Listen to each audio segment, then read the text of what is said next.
Hi there, it's Nan. This is my little watercolor sketchbook. I made it myself and I just finished it.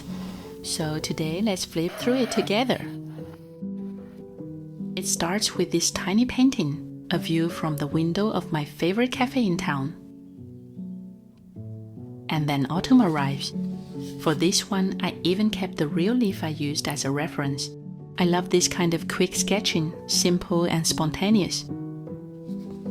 And another coffee break. I painted these during a chill afternoon in a cozy coffee shop, and honestly, painting latte art in watercolor was so satisfying. Autumn is probably my favorite season. There are just endless colors and inspiration everywhere. This one was painted in a lovely garden surrounded by trees and plants. And I tried something different here. I used a masking tape to create like tree trunks. It's such a simple trick, but it was so fun, and it works surprisingly well. Normally, I paint on tiny square pages, but for this landscape, I tried a slightly bigger format. I wanted this one to stay really minimal, so the trees are just a few strokes and soft shadows. I love painting trees. Somehow they always make a painting feel more alive. I was back in China at the end of last year, and this one was inspired by my hometown. I love how soft and dreamy it turned out. I bring this sketchbook with me everywhere. Can you guess where I painted this one?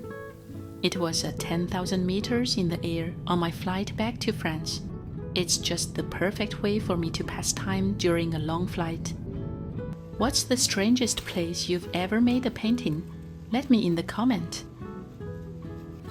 I live at the foot of the Alps, and winter here is just so beautiful. I've always wanted to paint a little red chalet in the snow, so here it is. And I used a small tape trick again to preserve some clean white areas. I also shared watercolor tips like these in my online course for beginners.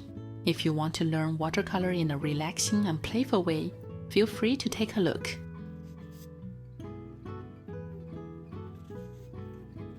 Actually, I just noticed something. Before, I always masked the borders to keep a clean white frame, but little by little, I've started to prefer painting without masking the borders. It just feels freer to paint. Which format do you prefer, with a clean border or without? Here comes my short trip to Seville last month. I randomly found this quiet little spot in a tiny street, so I just sat down and painted what was in front of me. There are orange trees everywhere in the city, and some were even falling on the ground. Those tiny painting moments make my travels feel more meaningful, just slowing down and creating something tiny.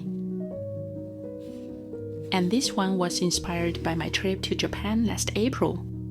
Mount Fuji, the lake, the cherry blossoms, it felt magical.